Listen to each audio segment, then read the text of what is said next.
சாப்பிடக்கூடாத உணவு லிஸ்ட்ல அரிசியும் கோதுமையும் இணைஞ்சிருக்கு. எப்படி தெரியுமா? இந்தியர்களோட உணவுல பிரதான உணவா அரிசியும் கோதுமையும் தான் இடம் பிடிச்சிருக்கு.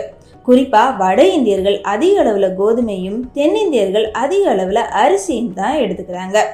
இந்த நிலையில அரிசி மற்றும் கோதுமையில் உள்ள ஊட்டச்சத்துக்களோட அளவு குறைஞ்சிருக்கிறதா ஆய்வுல தெரிய வந்திருக்கு. இந்திய வேளாண்மை ஆராய்ச்சி கவுன்சிலோட விஞ்ஞானிகள் தலைமையிலான சமீபத்திய ஆய்வுல அரிசியில துத்தநாகமும் மற்றும் இரும்பு போன்ற அத்தியாவசிய ஊட்டச்சத்துக்களோட அளவு குறைஞ்சிருக்கிறதா தெரிய வந்திருக்கு. 50 ஆண்டுகள்ல 33% வரைக்கும் இது குறைஞ்சிருக்கிறதா தெரிய வந்திருக்கு. கோதுமையில துத்தநாகம் மற்றும் இரும்பு சத்து 30% வரைக்கும் குறைஞ்சிருக்கிறதாவும் தெரிய வந்திருக்கு. 1980களுக்கு அப்புறமா பயிர்களை தாக்குற பூச்சிகளை அழிக்கிறதுக்காக பூச்சிக்கொல்லி மருந்துகள் அதிக அளவுல செலுத்தப்பட்டு வருது. இதனால மண்ணில் இருக்கிற சத்துக்களை எடுக்கிற திறனையே தாவரங்கள் இழந்து விட்டதா சொல்லப்படுது.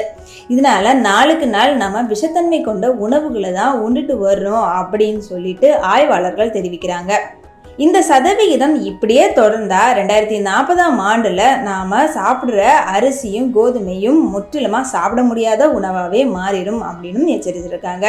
மேலும் அரிசியில ஆர்சனியம் அப்படிங்கிற விஷத்தன்மை கொண்ட பொருள் அதிக அளவுல இருக்கிறதாவும், இது நாளுக்கு நாள் விஷத்தன்மையை தான் நாம உண்டுட்டு இருக்கோம் அப்படின்னு அழுத்தம் திருத்தமா தெரிவிச்சிருக்காங்க.